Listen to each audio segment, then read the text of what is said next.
খুব সুন্দর একটা বিষয় শেয়ার করব, সেটা হচ্ছে মথি 5:16 পদ। তো ঈশ্বর এখানে বলছে, তদ্রূপ তোমাদের দীপ্তি মনুষ্য সাক্ষ্যতে উজ্জ্বল হোক। আমাদের দীপ্তি, ঈশ্বর যে আমাদের জ্যোতি দিল, ঈশ্বর যে আমাদেরকে পাওয়ার দিল, ঈশ্বর যে আমাদেরকে সামর্থ্য দিল, এই শক্তি কি আমাদের মধ্যে রয়েছে, কি প্রকাশ কেমনভাবে হবে, কি আমাদের মধ্যে যিশুর কোয়ালিটি থাকবে, যিশুর স্বভাব থাকবে, হ্যাঁ না? কি যিশুর কি ছিল না, কে কত নর্মতা, মৃদুতা, সুন্দর প্রেম, ভালোবাসা, তাই না? এমন কি আমাদের মধ্যে থাকবে, তো কি হবে, যিশুর মহিমা প্রকাশ হবে। তাই কি বলছে, দীপ্তি মনুষ্যদের সাক্ষ্যতে উজ্জ্বল হোক, অর্থাৎ যিশু যে আমাদের মধ্যে রয়েছে এটা প্রকাশ হোক। অর্থাৎ এটা কেমন হবে, যখন আপনি যিশুতে সম্পূর্ণরূপে চলবেন, আর এখান থেকে কী করবে, ঈশ্বর আপনাকে উচ্চকিত করবে, আপনি উপরে উঠতে থাকবেন।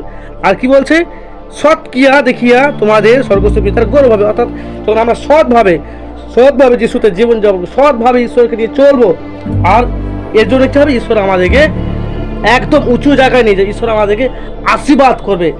যখন আমরা যিশুতে থেকে চলবো, তখন ঈশ্বর আমাদেরকে আশীর্বাদ করে থাকবে।